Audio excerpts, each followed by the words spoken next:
Hello అందరికీ నమస్తే. నేను మీ శ్రీశైలం ఆర్ఎల్ఆర్ ఎంటర్టైన్మెంట్ కు స్వాగతం. తగ్గేదేలే అంటున్న సందీప్ రెడ్డి వంగ. అమ్మ ఏందబ్బా ఏంది ఈ న్యూస్ అనుకుంటురా? ఏం లేదు, తను డైరెక్షన్ చేస్తున్నటువంటి సినిమా ఏంటంటే స్పిరిట్. ఇందులో హీరో ఎవరు అంటే రెబల్ స్టార్, మన అందరికి తెలిసిందే. మొత్తం కింగులకే కింగ్ అని చెప్పవచ్చు. రెబల్ స్టార్ ప్రభాస్ హీరోగా నటిస్తున్నటువంటి ఈ స్పిరిట్ మూవీ తను ఏదైతే డేట్ ఫిక్స్ చేసిండో అదే డేట్ కు రిలీజ్ అవుతుంది. ఇక దాంట్లో మార్పులు చేర్పులు ఏముండవు బ్రో, ఎవడు చెప్పినా వినేది లేదు అనేటటువంటి స్టేట్మెంట్ ఇవ్వడంతో చిత్ర బృందంతో పాటు సినీ వర్గాల్లో ముఖ్యంగా ప్రభాస్ అభిమానులకైతే ఒక పండగ వాతావరణం నెలకొన్నదని చెప్పవచ్చు. ఇక ఎందుకు అనంటే ఏదైతే డేట్ పెట్టిండో అదే డేట్కు రిలీజ్ చేస్తా, అసలు తగ్గే ప్రసక్తే లేదంటుండు. మరి షూటింగ్ ఎప్పుడు కంప్లీట్ అవుతుంది అని అంటే సెప్టెంబర్ వరకే ప్యాకప్ చెప్పే ప్రయత్నం చేస్తాం, దాంట్లో ఎలాంటి మార్పులు లేవు అనేసి చెప్పడం జరుగుతున్నది.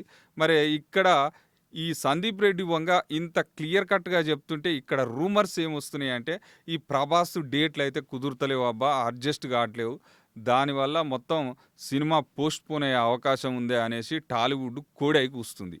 నువ్వు కోడై కూసినా ఏడ్చినా ఏది చేసినా ఎవడు ఏది చెప్పినా నేనైతే తగ్గను.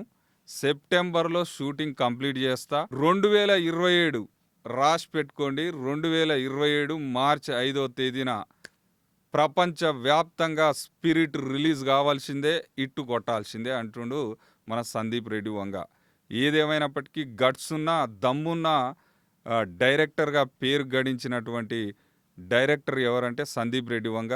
మరి ఇది క్రేజీ కాంబో అని కూడా చెప్పవచ్చు. చాలా డిఫరెంట్గా ఒక వైలెన్స్ ఉంటుంది, మాస్ లుక్స్ ఉంటుంది, ఎలివేషన్స్ ఉంటాయి, ఎమోషన్స్ ఉంటాయి, అన్ని రకాల షడ్రసోపేతమైన విందును ఆరగించడానికి సిద్ధంగా ఉండండి అనేటటువంటి సందేశాన్ని అయితే మన సందీప్ రెడ్డి వంగ ఇస్తున్నాడని చెప్పవచ్చు. ఇంకొక హైలైట్ న్యూస్ ఏంటంటే మన ప్రభాస్ అయితే దూసుకపోతుండే, అసలు బుల్లెట్ ట్రైన్ కాదు కదా, దాన్ని తలదన్నే ట్రైన్ని తలపిస్తున్నాడని చెప్పవచ్చు. ఎందుకనంటే ఇప్పుడు ఆల్రెడీ ఫౌజీలో మొత్తం షూట్ కూడా కంప్లీట్ అయ్యేటటువంటి సందర్భాన్ని మనం చూస్తున్నాం. మరి ఇటు చూస్తే సలార్కు సీక్వెల్ వస్తుంది, మరి కల్కికి సీక్వెల్ రెడీ అవుతుంది. ఇలా ఒక వరుస ప్రాజెక్టులతో దూసుకపోతుండు ప్రభాస్. రేపు 2026, 27 అయితే మొత్తం ప్రభాస్దే అంటున్నారు సినీ వర్గాలు. మరి చూద్దాం ఏం జరుగుతుందో ఏమవుతుందో. మొత్తానికైతే ప్రభాస్ అభిమానులకి తీపి కబురు అయితే అందింది. స్పిరిట్ సినిమా అనుకున్న డేట్కే రిలీజ్ అవుతుంది, దాంట్లో మార్పే లేదు. చూస్తూనే ఉండండి ఆర్ఎల్ఆర్ ఎంటర్టైన్మెంట్ని. సబ్స్క్రైబ్ చేసుకోండి, షేర్ చేయండి, కామెంట్ పెట్టండి. Thank you so much.